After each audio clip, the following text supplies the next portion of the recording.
اداروں کی تضحیک کیس میں صحافی اور یوٹیوبر اسد علی طور کے جسمانی ریمانڈ میں مزید 2 روز کی توسیع کر دی گئی ہے۔ واضح رہے، اسد علی طور کو 26 فروری کو وفاقی تحقیقاتی ادارے نے اداروں کے خلاف بدنیتی پر مبنی سوشل میڈیا کمپین چلانے کے الزام میں دوران تحقیقات گرفتار کیا تھا، جبکہ اس سے قبل آج اسلام آباد ہائی کورٹ میں اسد علی طور کو ہراساں کرنے کے خلاف وکیل ایمان مزاری کی درخواست پر چیف جسٹس عامر فاروق نے سماعت کی۔ جسٹس عامر فاروق نے کیس میں ایف آئی اے کو نوٹس جاری کرتے ہوئے سماعت کل تک ملتوی کر دی۔ جو بہت اہم نقطہ عدالت میں اٹھایا اور عدالت نے اس پر آبزرو بھی کیا تھا ریمارکس میں کہ جو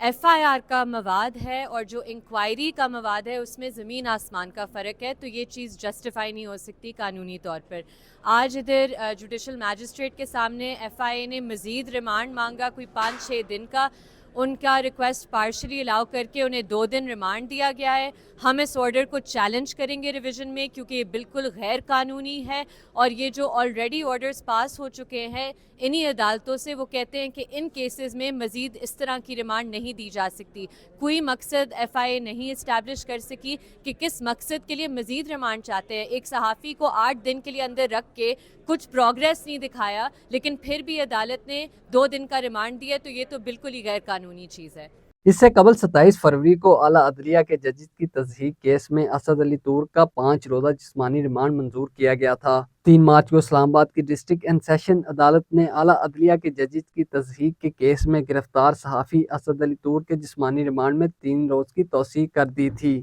یہ ایف آئی اے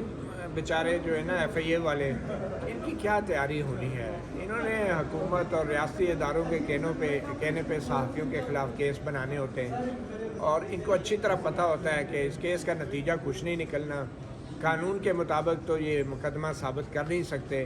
تو مقصد صرف یہ ہے کہ صحافیوں کو ہراساں کرنا ہے، ان کو ہتھکڑی لگا کے عدالت میں پیش کرنا ہے، ان کی ویڈیو فلم بنے گی، ان کے گھر والے دیکھیں گے، ایمبیرسمنٹ ہوگی، ہراساں ہوں گے، اور جو دوسری صحافی برادری ہے وہ بھی خوفزدہ ہو جائے گی۔ اس کیس کو کور کرنے والے senior court reporter Saqib Bashir کا کہنا تھا کہ اسد علی طور پر بننے والا یہ کیس منفرد نوعیت کا ہے، کیونکہ اس میں تفتیش کسی اور معاملے کی ہو رہی تھی اور ان پر ایف آئی آر کسی اور الزام کے تحت بنائی گئی۔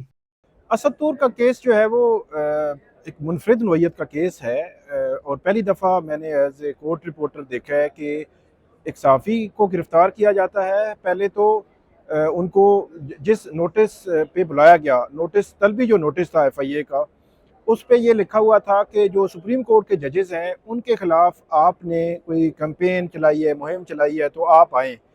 اور دوسرا یہ تھا کہ